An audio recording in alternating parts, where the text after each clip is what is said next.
The artist's magic. Artists work magic with visual images. Their colors and shapes can fool us. Sometimes their works confuse us with their extreme reality. At other times, artists turn ordinary images into something strange and make us wonder about them. Artists are also able to paint images from our dreams on their canvases. With their magic, artists can fascinate us and take us away from our everyday lives. Imitating reality. In the past, the main goal of many painters was to imitate reality. One popular story from ancient Greece tells of two famous painters. They wanted to prove their skills in a competition. One of them painted grapes that looked so real that birds actually tried to eat them. The other artist, however, won the competition when his picture of a curtain fooled not animals, but his competitor, who tried to pull the painted curtain aside to see the picture behind it.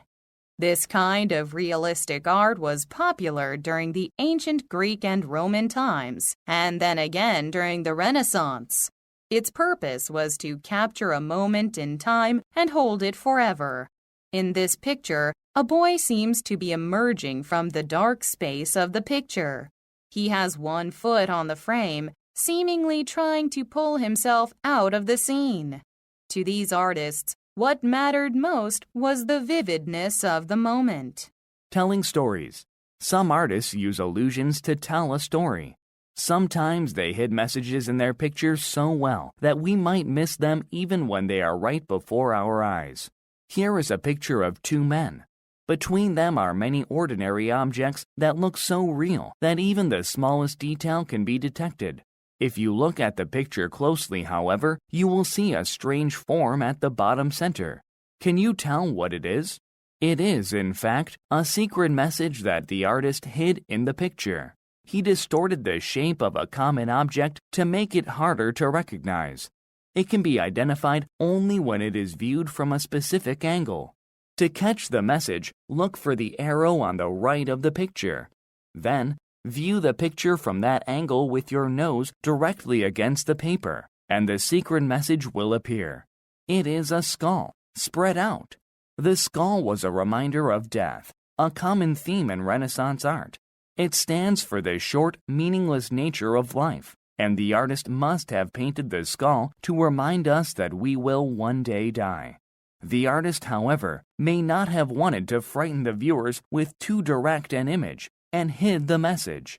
The painting probably hung on a wall right beside the stairs so that the viewers, while coming down, could see the skull in its original shape. Painting the landscape of dreams. René Magritte, a Belgian painter, understood one thing better than anyone else: that common, everyday objects can be painted in surprising ways. His paintings represent objects in great detail, but at the same time, they differ from how we see reality. For example, look at the lady in the picture. Where is she riding? Is she in front, behind, or among the trees? The image feels real, but we cannot explain exactly what we see, just as if it were a dream. Magritte belonged to an art movement called Surrealism. Surrealist painters tried to capture the workings of the human unconscious through fantastic images. We can think of art as a history of illusions.